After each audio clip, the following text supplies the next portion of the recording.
Melodrama কি? Melodrama হচ্ছে এক ধরনের সাহিত্য, যদি সাহিত্যের সংজ্ঞায়ন আমরা করি, যেখানে যে আবেগ এবং অনুভূতিকে একটা তুঙ্গে পৌঁছে দেওয়া হয়, যেটাকে মনে হতে পারে বাস্তব ঠিক নয়, যেটা মনে হতে পারে যে অতিরেক, কিন্তু এই অতিরেক ব্যবহার করা হচ্ছে সুচিন্তিতভাবে, দক্ষভাবে। তাই তো বলা হয় যে একটা মহাকাব্যিক আকার আছে ঋত্বিকের সৃষ্টিতে, এবং সেই মহাকাব্যিক যে ছোঁয়া, অর্থাৎ উনি যেটা দেখাচ্ছেন সেটা শুধু সেই সময়ের জন্য প্রযোজ্য নয়, সেটা নানান অন্য ক্ষেত্রে, অন্য সমাজে, অন্য পরিপার্শ্বেও সেইটা বহাল থাকতে পারে, এটা উনি মনে করেন।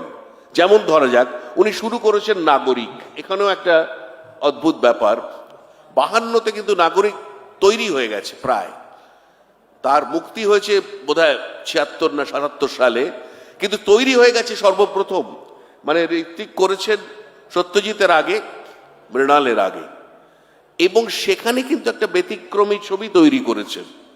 এবং অনেকেই বলেছে যেটা একটা সম্পূর্ণ ব্যতিক্রমী ঢঙে রামানন্দ সেনগুপ্ত যে চিত্রগ্রহণ, যে রামানন্দ সেনগুপ্ত রণওয়ার সঙ্গে কাজ করেছিলেন, অপারেটিভ ক্যামেরাম্যানের সম্মান পেয়েছিলেন, তার সঙ্গে একসঙ্গে মিলে একটা অদ্ভুত শহুরে ছবি তৈরি করলেন। ঋত্বিক, যিনি গ্রাম বাংলাকে এত তার নখদর্পণে নিয়ে এসেছিলেন, তিনি কিন্তু শুরু করলেন একটা শহুরে ছবি দিয়ে। আর সত্যজিৎ, যিনি শহরে বড় উঠেছেন, তিনি শুরু করলেন গ্রাম বাংলার একটা গল্প নিয়ে।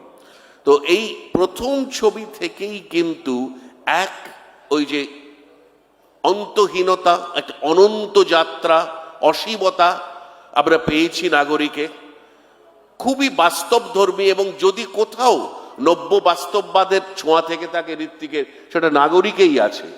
পরবর্তীকালে সম্পূর্ণ অন্য পথ নিয়েছেন, বাড়ি থেকে পালিয়ে থেকে শুরু করে, এবং তারপরে যেটাকে বলা হয় দেশভাগের ত্রয়ী, অর্থাৎ মেঘে ঢাকা তারা, সুবর্ণরেখা, কোমল গান্ধার, এই 3টি সুবর্ণরেখা শেষটা, সেইখানে তো অবশ্যই আছে ভীষণভাবে চলচ্চিত্র সুলভ প্রয়োগ। তো আমার দ্বিতীয় কথা হচ্ছে যে ঋত্বিকের ছবি শুধুমাত্র বিষয়ভিত্তিক বা আঙ্গিক ভিত্তিক নয়, উনি চলচ্চিত্রের ভাষায় কথা বলেছেন।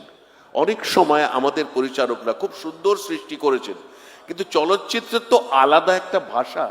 রবীন্দ্রনাথ অনেক আগে, যখন উনি আইজেনস্টাইনের ছবি দেখেন রাশিয়াতে গিয়ে, তখন উনি বলেছিলেন যারা ছবি করছিল যে তোমরা কিছুই করতে পারোনি, তোমরা জানোই না চলচ্চিত্র কাকে বলে, তোমরা দেখো পোটেমকিন, দেখো ব্যাটলশিপ পোটেমকিন, স্ট্রাইক দেখো। তিনি ডিজিকে বলেছিলেন যে চলচ্চিত্রকে সাহিত্যের ছত্রছায়া থেকে বেরিয়ে আসতে হবে। সেটাই তো করেছেন ঋত্বিক। তিনি সাহিত্যের ভাষায় কিন্তু চলচ্চিত্র করেননি। সেটা করেননি কারণ তিনি নিজে একজন সাহিত্যিক ছিলেন। তিনি কবিতা রচনা করতেন, একাধিক নাটক রচনা করেছেন, অভিনয় করেছেন। ছিন্নমূল, যেটা বলা যেতে পারে পথের পাঁচালীর পূর্বে প্রথম একটা প্রয়াস, একটা নতুন ধারা উন্মোচিত করার, সেখানে উনি অভিনয় করেছেন এবং সহকারী হিসেবে ছিলেন। আমার বন্ধু শঙ্কর ভট্টাচার্যের পিতা মনোজ ভট্টাচার্যের ছবি তথাপিতে উনি অভিনয় তো করেইছেন এবং সেখানে সহায়তাও করেছেন।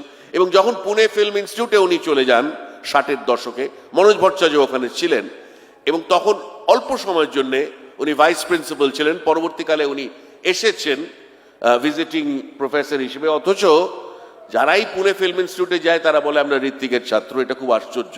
উনি অল্প সময় ওখানে ছিলেন, কিছু লোককে স্পর্শ করেছেন, কিন্তু যেটা হয় অ্যাপ্রোপ্রিয়েশন।